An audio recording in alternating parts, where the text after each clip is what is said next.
Good evening, everybody, and welcome to yet another exciting evening of Shear Chat. This is Rashawn Broadnax here from the Shear Chat studio of Washington, D.C. with this evening my co-host, no longer a guest, but my co-host for the evening, Miss Kenya Metters. Thank you. Welcome to the show, Kenya. Thank you so much for co-hosting with me tonight. We have an amazing show planned, something a little different than what we usually do. You may be asking, why are we all dressed up looking good? Let us just say we got off the plane, back from the royal wedding. We had a blast, and we're here to talk to you a little bit about it. I did Megan's hair. She did Megan's hair. Did you see that? Okay.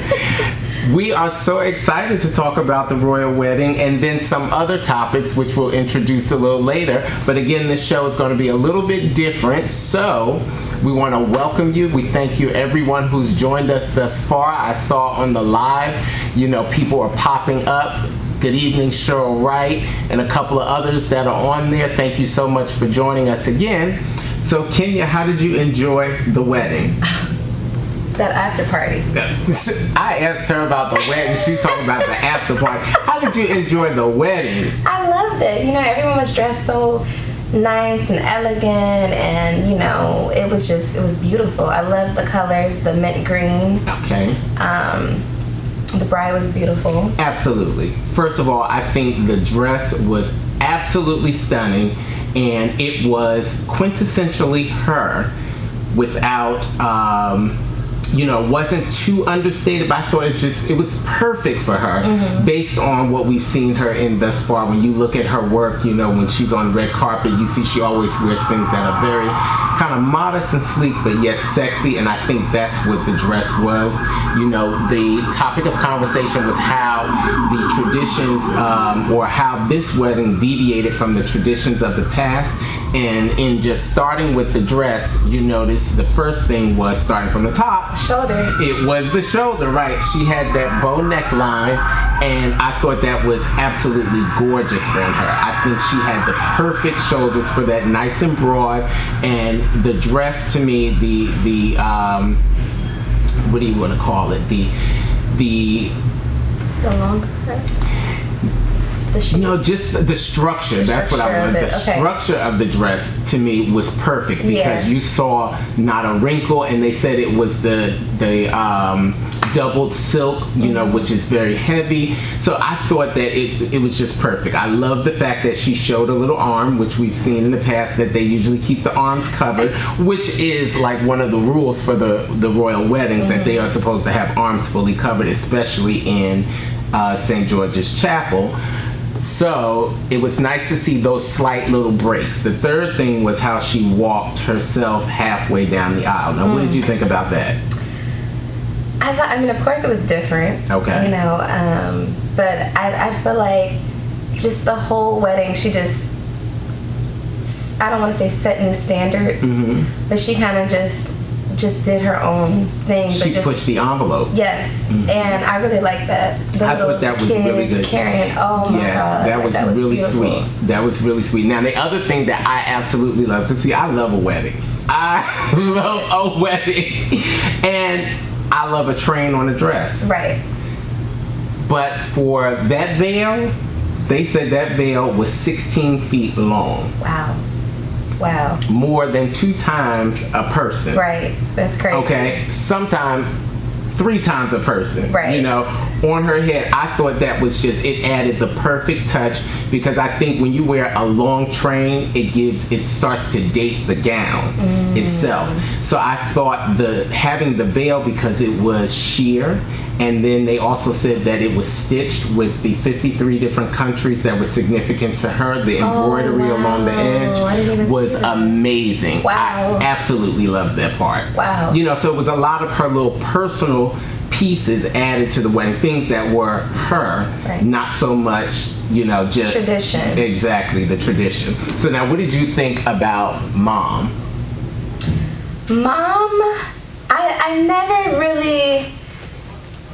I never researched her, so I actually didn't know what the mom looked like. Okay. But when I saw her, and she had locks, and she had a nose ring, and I was just like, this is so not the norm. Right, not the tradition. I was just so happy.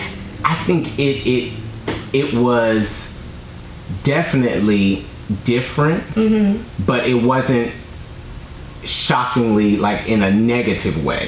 You know, I think she was very poised. I think she was dressed very well. There were a couple of comments that I saw online in reference to her facial expressions and things like that throughout, and they said she seemed to look sad. Well, she was trying to hold it together. And that's what I was thinking. First of all, I said to myself, what better of a fairy tale? Right. Could you, like, I said this to somebody else the other day. I said, now, not that I'm an African American mother, but as an African American mother, would you ever really dream that your child would become a princess for real? And she's not a princess, but you know, you get what I'm saying. She's actually the Duchess of Sussex. But would you ever dream, like, could you ever really dream that that would be a reality? No. So I just thought if it were me, I probably would have been bawling like on the floor. I wouldn't have been able to contain myself. We made it. Exactly. I got so excited for it, and I just kept looking whenever they showed the mother. And I think she realized also that she had to keep a certain level of composure, that she couldn't show too much emotion, but she also didn't want to seem, you know, you don't want to seem bored, but she walked that fine line. So she looked interested. I could see happiness in there. Yeah, definitely. You know, there's no way in the world I could see, like when someone said, oh, well, you know, she seems sad. I was like, I don't get sad at all. No. If she was sad, she probably was just, you know, everybody knows about Queen Elizabeth and, you know, you know how she can be shady at some times. So if she was sad, you know, it's probably like, oh, I got to deal with her. Oh my God. I think Elizabeth, to me, Elizabeth she's like, this is my grandchild, you know, I love him regardless. And I looked at, there was a lot of commentary about, you know, well, everything is up to her. You know, everything has to be approved by Elizabeth. But I cannot honestly see her really denying anything to either one of those kids because they lost their mother at such a young age. And she probably was really the mother figure beyond that point, because I definitely cannot see, what's her name? Camilla. Isn't that her name? Camilla, the one that Charles is married to now. Oh, the mistress. I could not see her being very motherly to them, right? Or even them accepting her in that stay, right? You know, so I looked at was probably grandmother, you know, who probably really raised them and imparted in them. And I can't see. I know, looking at my grandmother, I couldn't imagine my grandmother telling me no to something that I wanted, and that something that would not hurt anybody else. Right. Now, if you're talking about, you know, going out and shoot and kill, she'd be like, oh, no. Right. But you're talking about marriage and love. So I think, you know, as a grandmother, she probably, you know, whatever they wanted, I couldn't see her saying, no, you can't marry this girl because she don't wear long sleeves. Right. Or, you know, even down to the nail polish, because they said that she wasn't allowed to wear colored nail polish. She had to have nude nails. Oh, wow. But I think I couldn't imagine her coming down the aisle with green or purple nail polish either. She didn't want that anyway. You know, so that's why I'm saying these small little things, I just couldn't imagine her making a big deal out of them at all. Did you hear the hair and makeup cost $17,000? I did not hear, but what I did get was how the makeup artist came from LA and the hairstylist came from New York. And these are people that she had worked with, you know, in some of her ventures, you know, probably on the show that she was on, Suits. So they probably had worked with her. Well, I know that they worked with her at some time or another. I don't know if they were specific to that show, but that's where they came from. And so I thought that was so exciting. And the commentators were saying that, you know, it was a show of her bringing the glam of the United States from Hollywood and New York to London. And this is what we have to look forward to as time moves on. Right. So now tell me, what did you think of the mother's dress or her outfit? It was cute. It wasn't super memorable, but it was cute. I expected a little more, but then I said, she seems to be very, I don't want to say plain, but she's very understated, overall. Right. I think she's very normal every day. And so for her to be totally glammed up might have been too much. Right. And so I think she came as she was, which I think is going to be very good, because if they maintain who they are, like I think it was said that her father was quoted in saying that being a part of the royal family would change who Meghan was, and the mother was insistent on that does not have to be true. Right. And I think that was a statement or an homage to her saying that we are not going to change. We are who we are, and we're going to maintain that even though we have now joined with this family. Right. So let's see, in terms of the wedding, what else? What did you think about Oprah?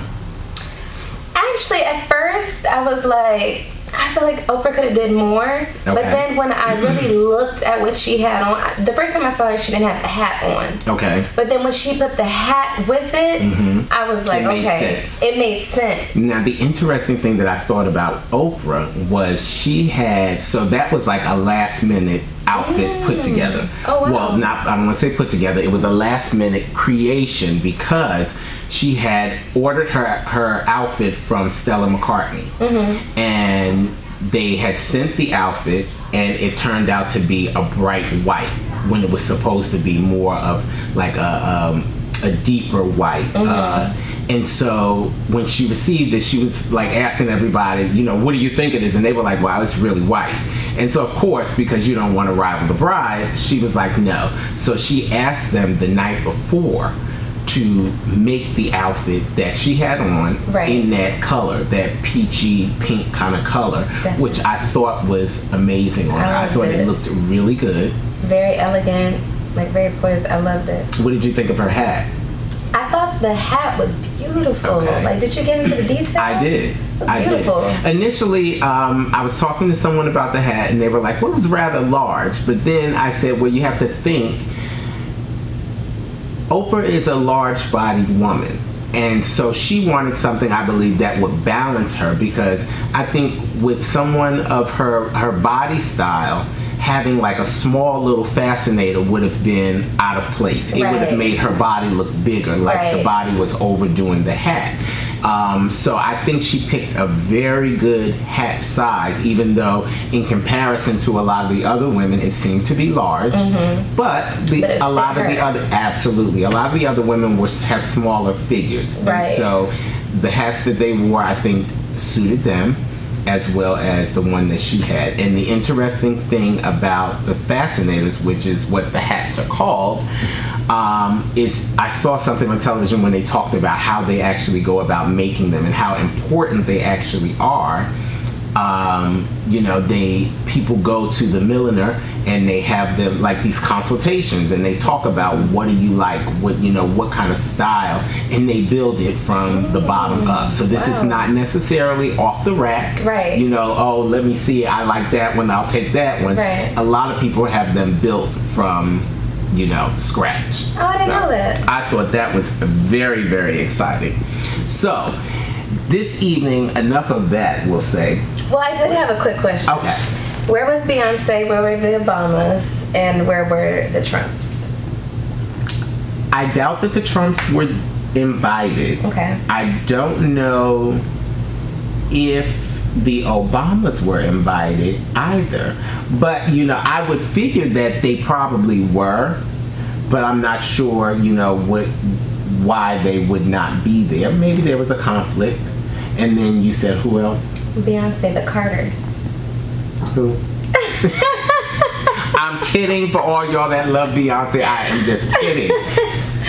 I'm not sure.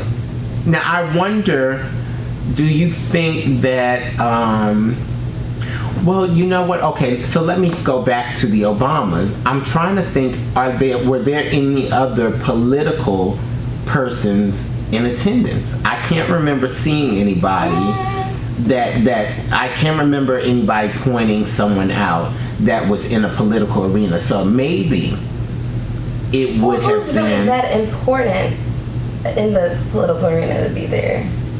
Besides, you know. I'm not sure if it's really about, well, not, you know, the importance, but it's more of the relationship. Right, you know, so right. But I also know that even with the relationship, like the Obamas have, like right now we say we don't see much of them, even though, you know, they are working and doing things. We don't really see, we don't hear much from them. So I don't know if it would have been like, bam, the Obamas are here, right, you know. Right. And so maybe the same thing for Beyonce. Like, would it be, oh, Beyonce's at the wedding, right. but we didn't see Cardi B, we didn't see anybody. Right. You know, so I wonder at a certain level, do you not invite certain people because of what they bring, you know, how they may overshadow what's going on, or are you just not in that arena? Right, okay. You know, I'm not sure, but that's a good question. If anybody happens to know why they weren't there, please let us know, because, you know, I would love to know. So, one thing that I wanted to mention is that if you have any questions, comments, or what have you, please put them in the box below so that we can answer your questions. This show tonight, we are going to be talking about relationships. And so we have all kinds of relationship questions that I have looked up, you know, in some groups that I'm a part of, questions that have been asked. I've had clients and friends send me questions over the past few days, which have been really good. I got some good questions. And so if you have questions, please put them in the comment box so that we can get them when we go on break, and we'll be sure to address your questions even before we get to these. But we're going to try to get through everything tonight. So are you excited? I'm so excited. I can't wait. So on the tail end of the royal wedding, do you think that you would have been able to marry into the royal family? Absolutely. Absolutely. Absolutely. I said the same thing. When I saw that question, I said, why not? Like, exactly. I said, I believe I'm already royalty. What do you mean? Why wouldn't I? You know, so I just thought that was a great question, though, because when you think about it, it's like, would you be ready to give up, you know, things or sacrifice certain things in order to be? I said I would. I feel like I sacrifice things now. Oh my goodness, I thought that was a good one. So that's one to start us off. Let's see. All right, so one question that had come up multiple times, which I thought was really interesting, I guess because it's the climate that we're living in right now. People want to know, would you be comfortable dating outside of your race or your culture? Interesting. At one point in time, I was like, no, only black. Now I'm kind of open to Indians, Spanish, maybe Italian. No offense to the Caucasians, but I can't see that. But, okay, so let me ask you, why have you pinpointed certain ones? Well, I have clients who are dating, Indians and, Spanish guys, and I just from what I'm hearing and what I've seen, they love black women, and they treat you really good. Okay. And they want to take care of you. Oh Lord, have mercy. Tell her please take care of herself. I'm gonna do that. Then the man will take care of her. Okay, so that's a good point. So you're looking at the, how they interact with African American women, these particular cultures, how they interact with African American women, and that's what makes you open to it. I would say for me, I would be open. I am in a relationship. However, if that were a possibility, I would definitely be open to dating other races. I have in the past. And to me, there's nothing wrong with that. Some people say, well, you know, when you venture into dating other races, you know, you kind of put your own culture to the side. I don't think that's necessarily the case. Right. I think it can be the case, but when you bring together two that are different, it is the responsibility of both to intertwine and teach each other their right. culture. So not that, you know, one becomes more important than the other, but, you know, we get to share each other's culture and learn and then pass on. Right. You know, so I think that to me, that is why I would definitely be open. Now, of course, it may bring about some issues. Of course. You know, because there are differences, and especially when you talk about culture, there are some cultural differences that one may have odds with the other, but that's where you have to communicate and work those things out so that you can have the successful relationship. Right. Right? Okay, so now let's see. Should age really matter in a relationship? Let's ask Black China. Okay. Black China. Should age really matter in your relationship? You know, for me, it does, and only because, of course, there are what's the word I'm looking for? Exceptions to the rule. But typically guys are 5 to 10 years behind, you know, when it comes to maturity, you know, in dating. So I'm 26, so I try to date anywhere from 5 to 10 years older, but nobody my age. Okay. I'm laughing because I'm thinking when she said I'm 26 and I try to date guys, I was throwing out numbers in my head. I wasn't giving you 5 to 10. I was giving you a little bit more. But that's neither here nor there. It is what it is. So, you know what? I would say I've dated, I think, the spectrum in terms of age. I've dated some people that were older than me.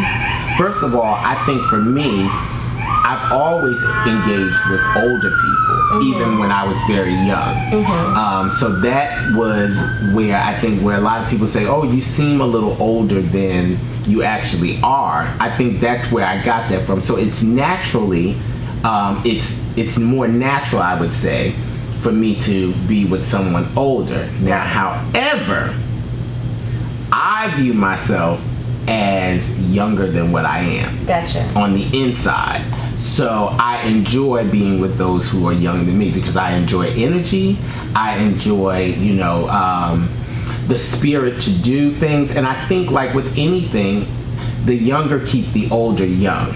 You know, and if you want to have that type of a lifestyle where you're doing things and you're constantly enjoying, I draw that energy from a younger person. So I think, you know, if you date someone older, 9 times out of 10 you will be acting a little bit older, you know. So I know plenty of people that say, oh, I date somebody older, but all they want to do is sit in the house. Sometimes that's all I want to do is sit in the house. Right. But, you know, so what do you think about that? I completely agree. Like, I've dated a guy who was like maybe 10 years older than me, and our weekend turn up was like Lifetime and wine. a nice restaurant, and we going home and going to sleep.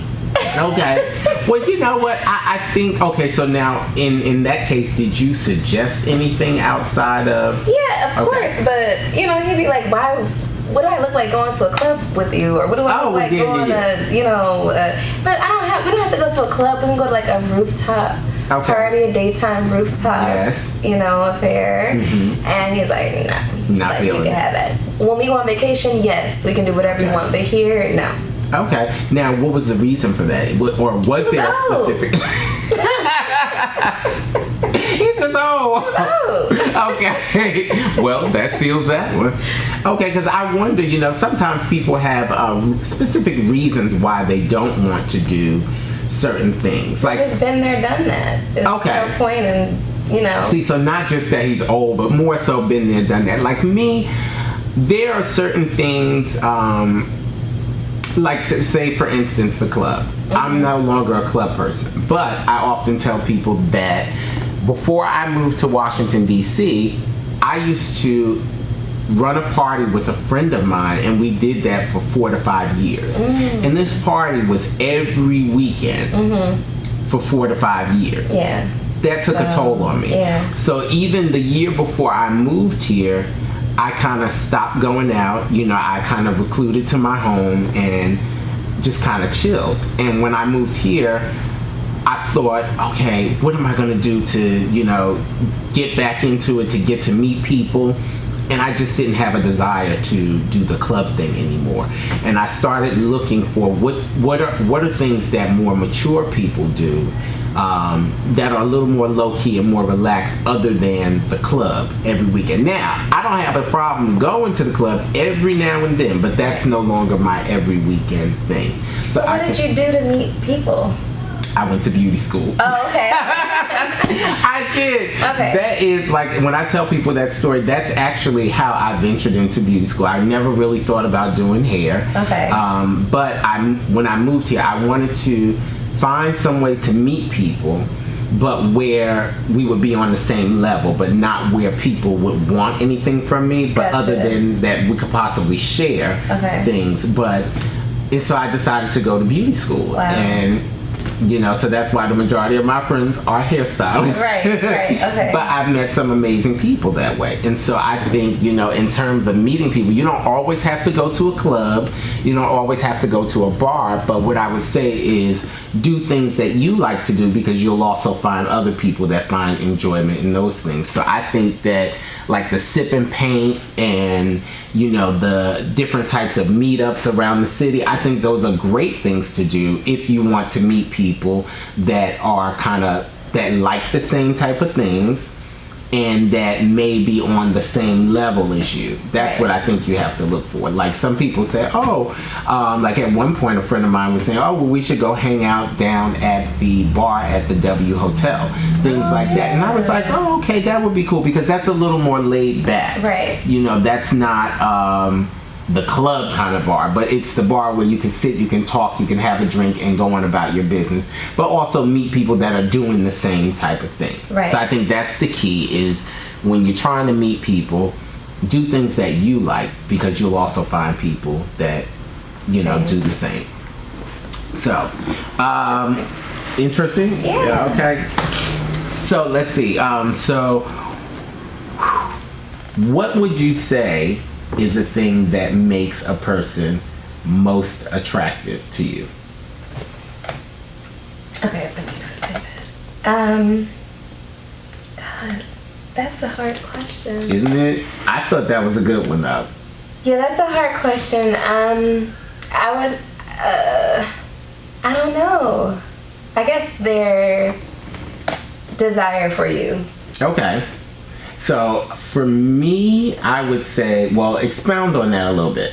You know, like, for me, you don't have to be the cutest guy for me to talk to you. Mm-hmm.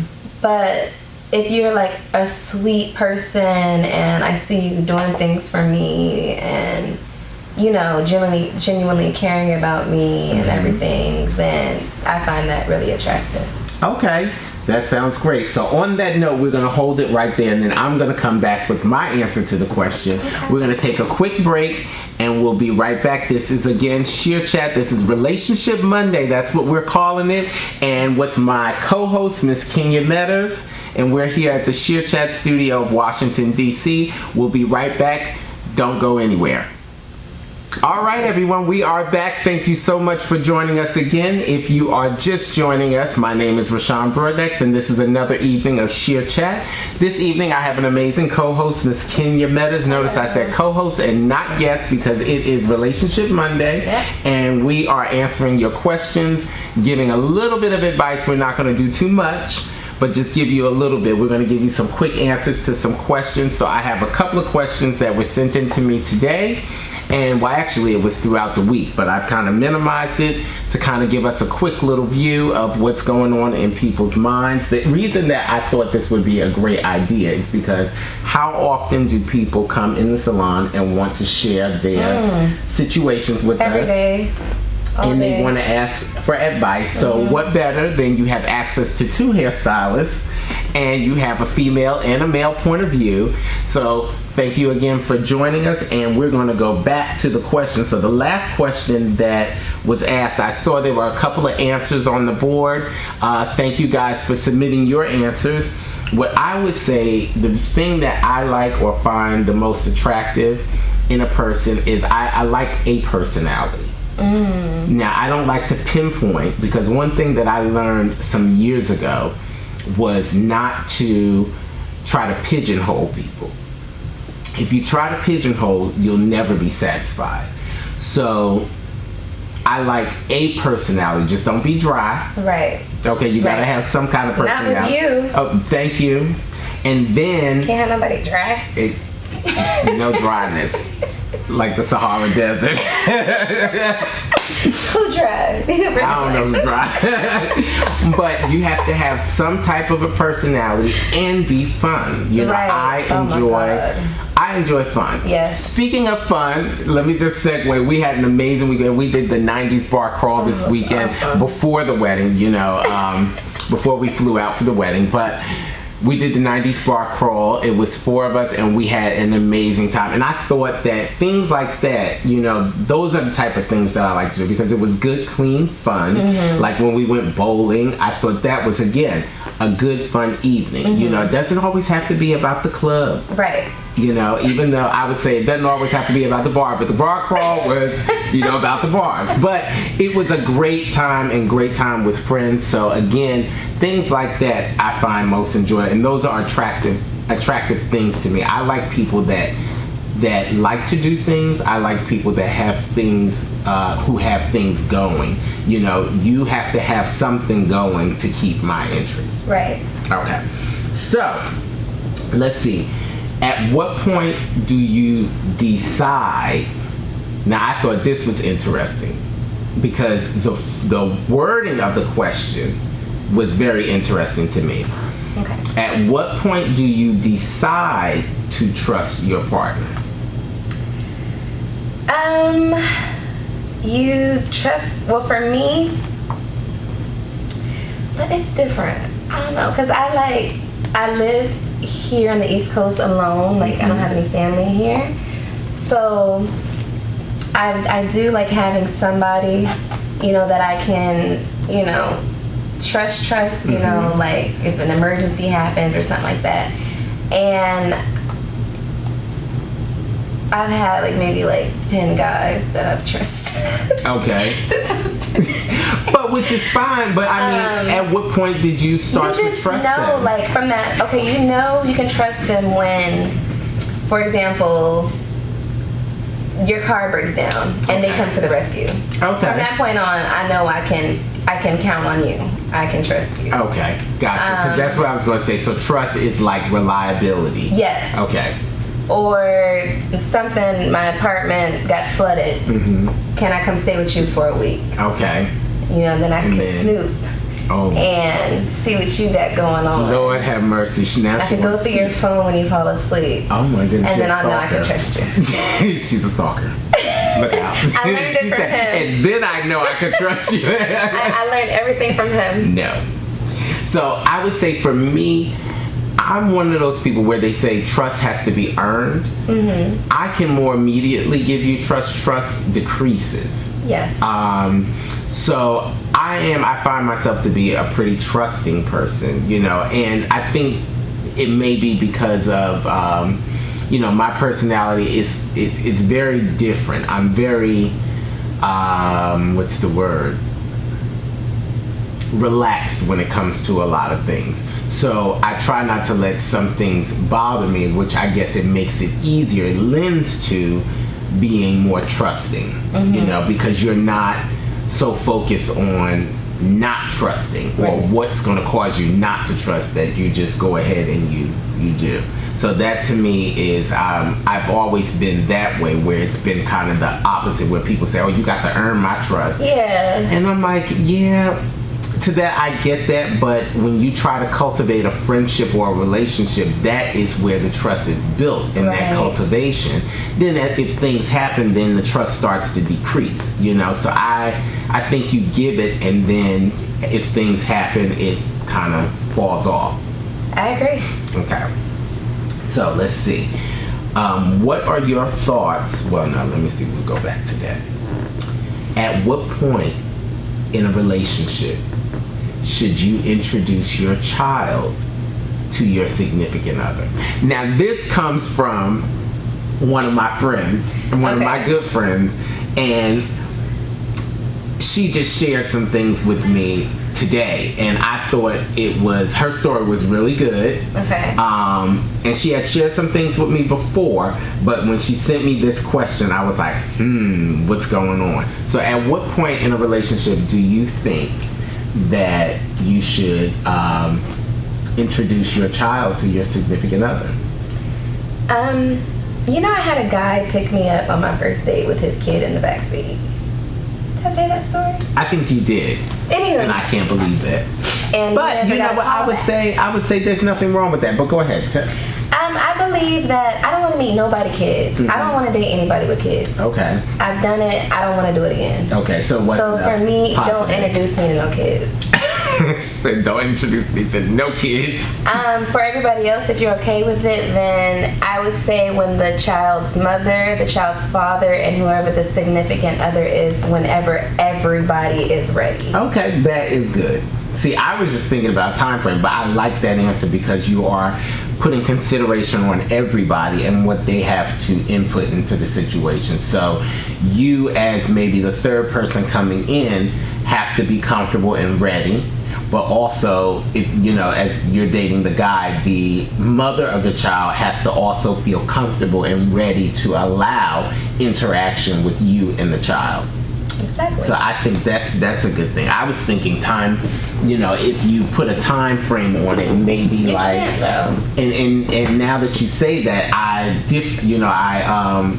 would say I digress from what I was gonna say, because I think you probably can't. It just has to be when everybody is ready, all parts. And you have to consider the child, because it's not just the adults, but you want to make sure that the child is also ready. Right. You know? So I think that's a good one. So, you know who you are. That goes to you, and I think that is a great question. So let's see. Is it possible to recognize someone as a soulmate but not to engage or move forward in a relationship or marriage with them? Wait, say that one more time? Okay, this question comes from one of my clients who says, is it possible to recognize somebody as your soulmate? Like you're saying, this is the person I want to spend the rest of my life with? Well, it depends. I guess it would depend on... It depends on what it is, like what it is to you. Because to me, a soulmate it would be someone that I would think I would spend the rest of my life with, but as a soulmate, we just have that kindred spirit. We're very much alike. We are like almost perfectly paired. So, is it possible to recognize that this person is like your match, but not move forward in a relationship or a marriage with them?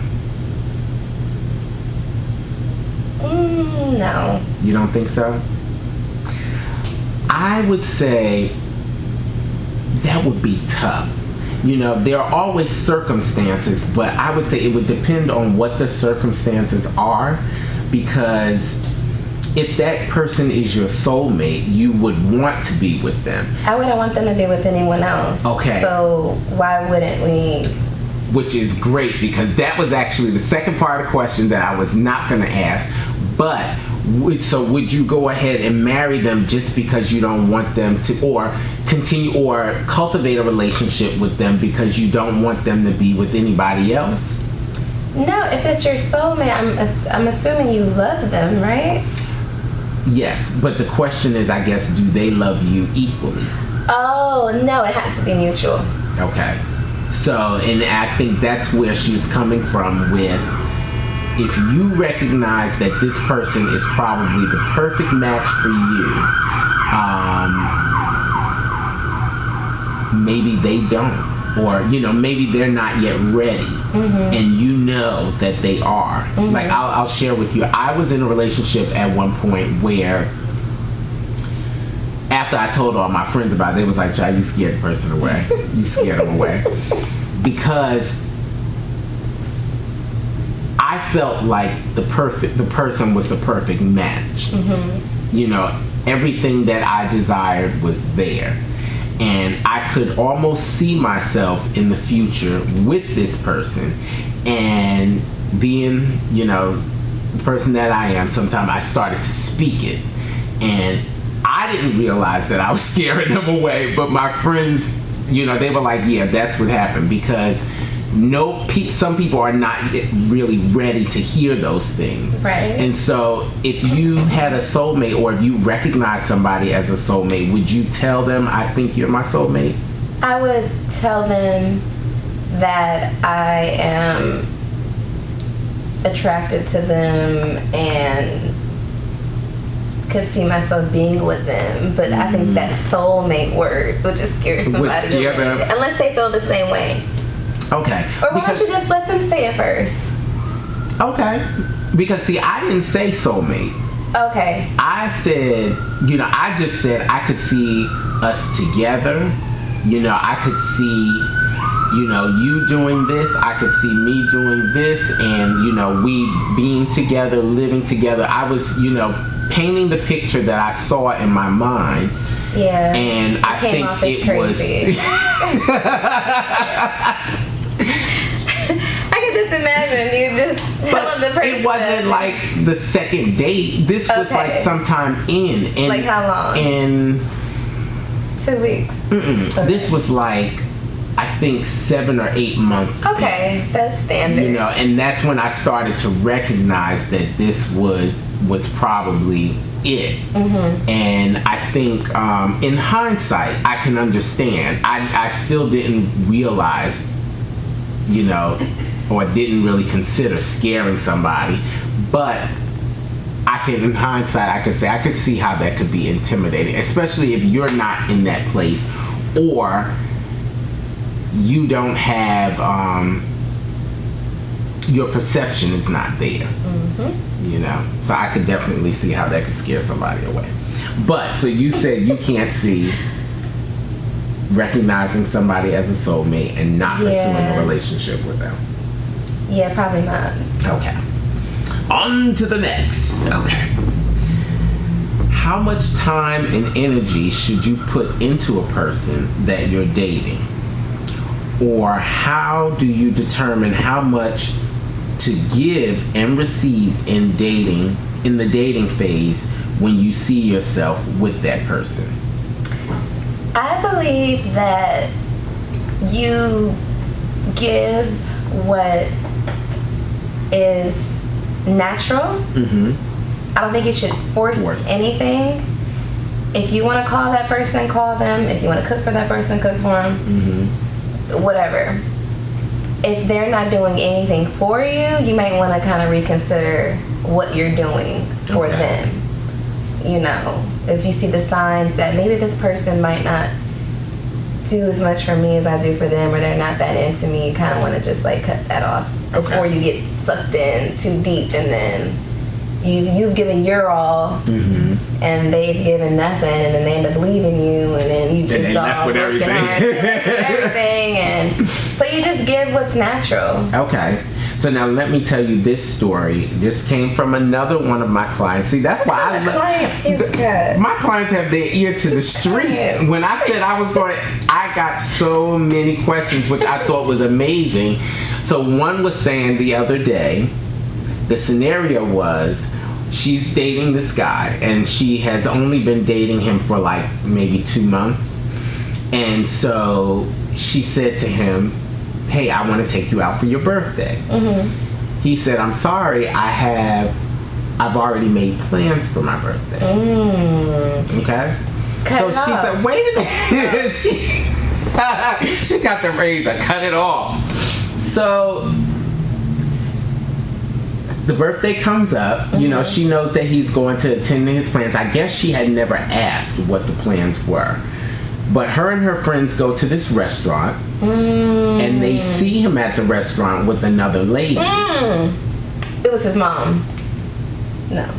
Sister. Well, that hasn't come out yet who it is. Okay. So we still don't know. My client who sent this to me, she did not include that. So I don't believe they know exactly who the person is just yet. But the young lady was like, okay, so this is kind of awkward because that's the dude that I'm with, and he's sitting over there with some other lady. She should have went and said hi. So what she did on the way out, she was like, hey, so-and-so, how are you? And he was like, I'm doing well, thank you, how are you? And she was like, I'm fine. She was like, I just wanted to wish you happy birthday, have a great evening, and I'll talk to you later. And he said, okay, and that was pretty much the exchange. Was there like a kiss, a hug? No. Not that I know of. She should have kissed him. But do you think she would have been out of place? Because mind you, No, you're my man. Wait a minute.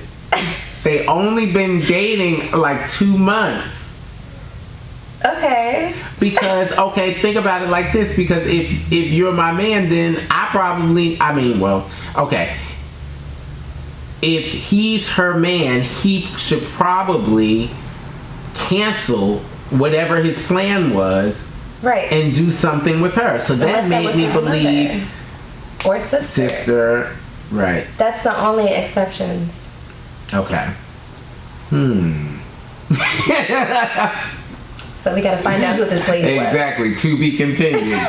I thought that was a good question. But I was like, can you actually imagine that walking past the person in the restaurant and... I actually would love for something like that to happen to me. I don't think I want that. I do. I don't think I want that. I'd go sit with them. I'll pull up a chair. Hey, babe. I might lose it. No, you have to keep your cool. You know yeah, but like, there's...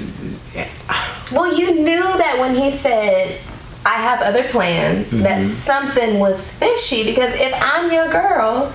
We should be doing your birthday together. But then on one hand, y'all only been dating 2 months. Are we sleeping together? I don't know. Okay. Well, you gotta Girl, are y'all sleeping together? You gotta find that out. That's the additional part to the question. Because what was he gonna do after the birthday? Where was he gonna get the birthday loving? Well, why he gotta get that? Everybody gets. Oh my goodness. I don't know. But let's go on to the other question. So, this is what would you do? Okay. Oh, I love these. Okay, I thought this was good. So, another situation, okay. Right? Oh, no, I'm sorry. That was the original one. Okay, so this was the other question. So, what are your thoughts on open relationships? I'm just now learning about these open relationships. I've never heard of them before until recently. You've never heard of them before? Or you've never given it consideration? Or I've never known anybody who was actually doing it until recently. I've met some people who do it. I don't get it. I don't get it. Because at the end of the day, if you're saying, okay, it's open, you can see who you want to see as long as at the end of the day we're together. Well, I think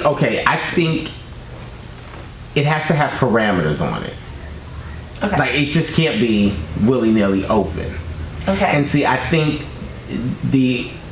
so my feeling is I didn't understand it initially. And it took me some time to kind of conceptualize, because I started meeting a lot of people who claim to be in open relationships. And I was like, okay, so what is this? The new DC thing? Like, right. Everybody's in open. But in talking to them, they said to me, your relationship is your relationship. It has to work for you. Okay. So whatever that is, it has to work for you and the person that you're with. Okay. What often happens, we compare our relationships to other people's relationships, and that's how we look at, well, our relationship may be deficient in comparison to yours, but does our relationship work for us and yours work for you?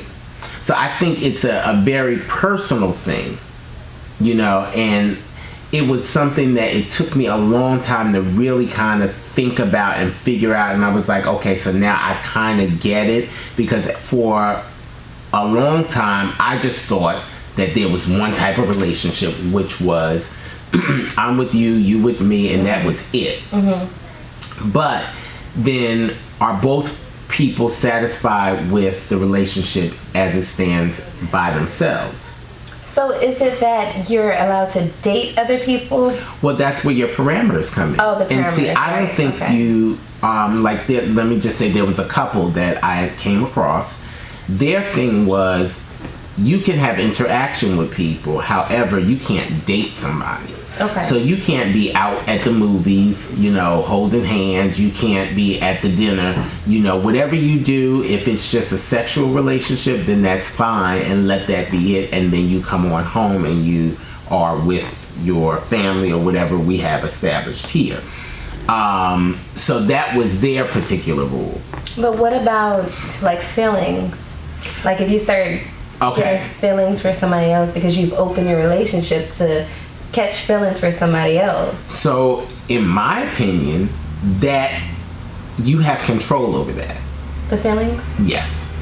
In that whole situation, because if I'm in a relationship and then I start to do things with you, if I feel myself starting to feel something more, then it's either my obligation to cut it off, stop seeing you, because I know I'm in a relationship already, you know, and you are essentially the third person to the relationship. And if this is not a polyamorous relationship, then I need to cut that off. Okay. Because your relationship is the most important entity. Right. You know, and this is just the, I don't want to say side person, but you know, yeah, the side person, you know.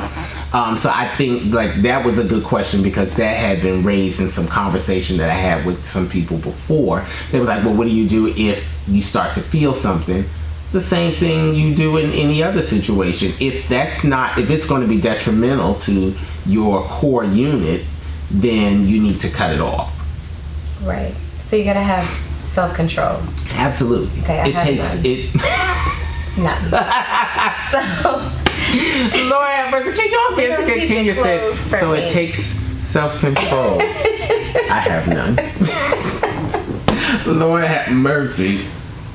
Okay, so let me see. Those are pretty much all the questions that I had. Those are good questions. You didn't have any questions? You go first. I just gave you a whole list of questions. No, I thought those were like the viewers. Yeah, but I had infused some of my questions in there. So, okay, my question is, do you believe that there is such thing as true love, or should you just settle if you meet somebody who is just like a good person who loves you unconditionally and will like take care of you if need be, but you don't truly love them, but you know that they would make like a good husband or a good father? Like, I think it depends on what you want out of life. If you are a person where love is the most important thing, excuse me, because there are some, I think, you know, there are two different sides to that. Some people hold love in a high regard, and then some people hold I'll say the relationship or the security of the relationship in higher regard than the love. You know, one question that I would ask that I think goes along with that is, if you do hold, say, the relationship in the higher regard, can you eventually like grow to love that person? Right. Or what happens? Right. That's what makes So what do you think? That's what makes me. I mean, I think you can I really do, because if I think that to me is almost no different than how a regular relationship would blossom in the first place. I don't meet you and love you. Mm-hmm. But the more I interact with you, the more you do, the more that you, in your way, show me that you care, will cause me to fall in love with you. Right. So I think that even in, if you say, well, I don't really love this guy, however, there is a certain level of security there, and he loves me, and he would do anything for me, I think that over time you may grow to love them if you're not, I don't want to say repulsed, but if there's not irritated, some reason that you're just like, ugh, right. And I think a great story of that goes along with our industry is the Bronner brother family. Mm-hmm. The Bronner brother, I can't think of his name, the father was much older than the mother, and she was only 16 when I think he was like maybe in his 20s or early 30s, something like that. And so I can't imagine that at 16 she fell in love with him. But how often do we hear stories of a younger woman marrying or being married off to an older man, and then eventually the love does blossom. Right. So I look at it like that, and I think their story was something similar. Well, in my mind, I would say, because they went on to have many children, and they were together for years until his passing. And she still carries on his legacy, everything that he built with their family. So I think that in that instance, she did grow to love him over time. Because again, she was very young. I believe she was like 16 when she met him. Okay. So, any other one? I had a good question. Maybe we can take one from our audience. Oh, okay.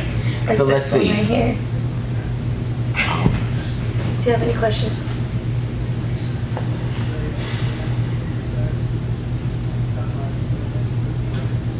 Actually, I do.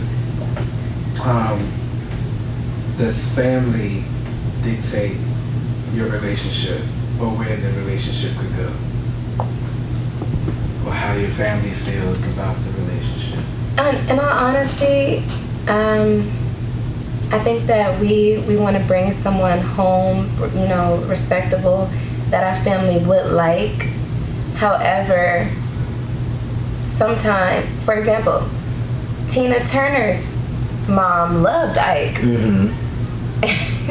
And she knew he was beating her and was still taking money from him and telling her, oh, you should still stay with him, yada, yada. Sometimes our family might not know. Worse situations. They put us in worse situations. They don't know what's really going on. Mm-hmm. They want you to be with this guy, but this guy's an abuser. Mm-hmm. But of course they don't want you to be with, anybody like, not on the same level as you. Mm-hmm. But that might be the person you really, really love. Mm-hmm. So I don't care what my family says at this point. So no, they're not dictating nothing. Okay. I would say, like, personally, me, like my family, I don't think that they would. Like, there has been instances where after I have broken up with people, I've heard, like my mom would say, oh, I didn't like them, or that wasn't the person for you. Right. And when I thought about that, like when she told me that most recently, I said to myself, initially I was like, well, how would you know? Right. But I believe that they do know when they're, they have to genuinely want the best person for you, and they will be able to discern which person, whether that person is good for you or not. So I just can't see my parents particularly trying to dictate who, I would date. However, but I'm old. I'm old. So like I'm grown. I can't tell me what to do. Well, beyond growing, I just feel like, okay, I'm almost 40. I think it might be a little out of order. Yeah. You know, at this age. If I were like 25, then I would say, you know, it would be a little more, I think, acceptable. Right. You know, but one thing that I appreciated is that my family does give me that space. But also, I think I had always kind of created that space because I never just arbitrarily introduced people to my parents unless they were a person who actually meant something to me, who actually were very close to me. Right. Funny story. I had a birthday party, and this was my 33rd birthday party that one of my good friends gave for me. The person that I was dating actually got upset with me because at that time I did not introduce them to my mother, who came to my birthday party. Oh, wow. However, I explained, I said, I have to feel comfortable and confident in the relationship that we're having before I introduce you further into my life. Right. Which is introducing you to my parents, my sister, or whomever else. We had just really started dating. This, like, my birthday was in January, and I think we had started talking in like October, so it was still fairly new. And I didn't feel comfortable at that time, and so they really caught an attitude. And I think, for the most part, that kind of put a wedge in our relationship to where it did not go anywhere. But I was fine with that, because if they couldn't understand where I was with that, you know, and then I had to look at their family dynamic. They weren't very close to their parent. The parents don't live here, neither do I, but they also don't talk to their parents. Gotcha. So I don't think that same respect level and you know, was there. Know better. Yeah.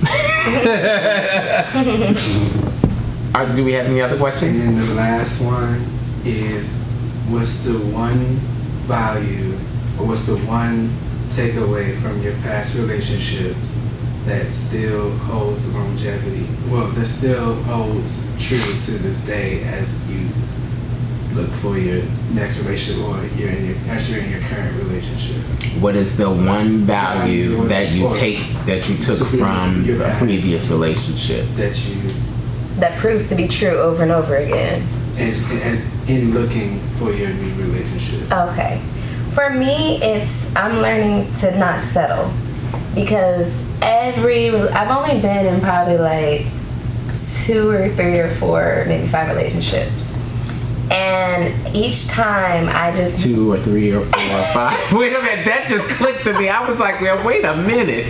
Okay, go ahead. But each time I settled, like, it was my ideal person has their life together, has no kids. I keep stressing this. No kids. If y'all have kids, please do not talk to Kenya. But I always settle for somebody who was living in their mom's basement or had kids or I wasn't really that attracted to, or you know what I'm saying. And every time it just did not work out, because at the end of the day I'm like, I deserve better. Right. Mm-hmm. So now I am free, and I'm so excited because it's summer. Okay. And I'm just not settling anymore. I'm not even gonna date anybody right now. I'm just gonna focus on my business, getting my business venture off the ground, and I think that God will just put someone in my life who I don't have to necessarily settle for. Okay. And I would agree. I would say that settling, or I didn't even consider it as really settling, but I consider as my great-grandmother was very instrumental in my raising. And one thing that she used to say to me all the time, and she used to say it to my sister, was, to yourself be true. And how, looking back, I thought about so many relationships where, you try to give, so that the relationship will continue. And so as time went on, and my one thing is, if you break up, you have to evaluate what went wrong, and that's how I figured out that I scared the person. So because I kept asking people like, what was it, and they said that. But so that has always been a resounding thing to me, to be true to yourself. And so it goes right along with not settling, but you have to get out of a relationship what you want. In order, because ultimately you want to be happy. Right. And so you cannot be unhappy, or you cannot get what you want out of it and still be happy, because those are two conflicting things. So you have to try to get what you want out of it, but that also means sometimes you have to compromise.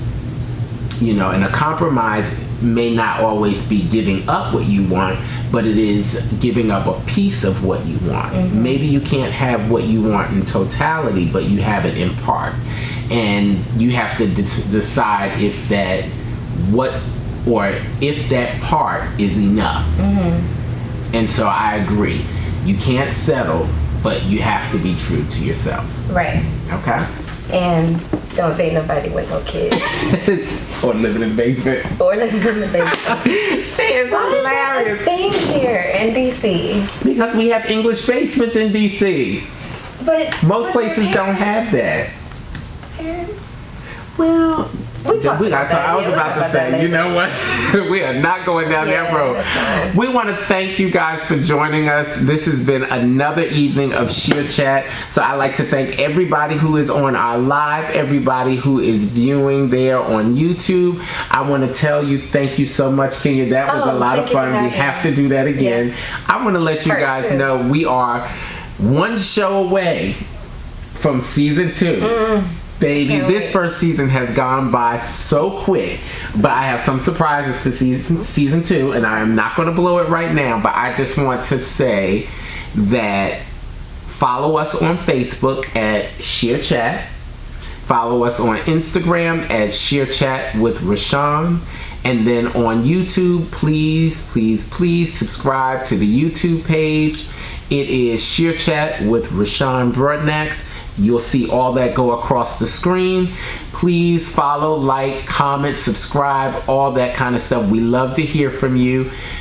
Ask additional questions. If you have questions that came up, I will share them with Kenya, and we will get back to you on them. We will do individual videos to the question. I like that. And we'll release them day by day.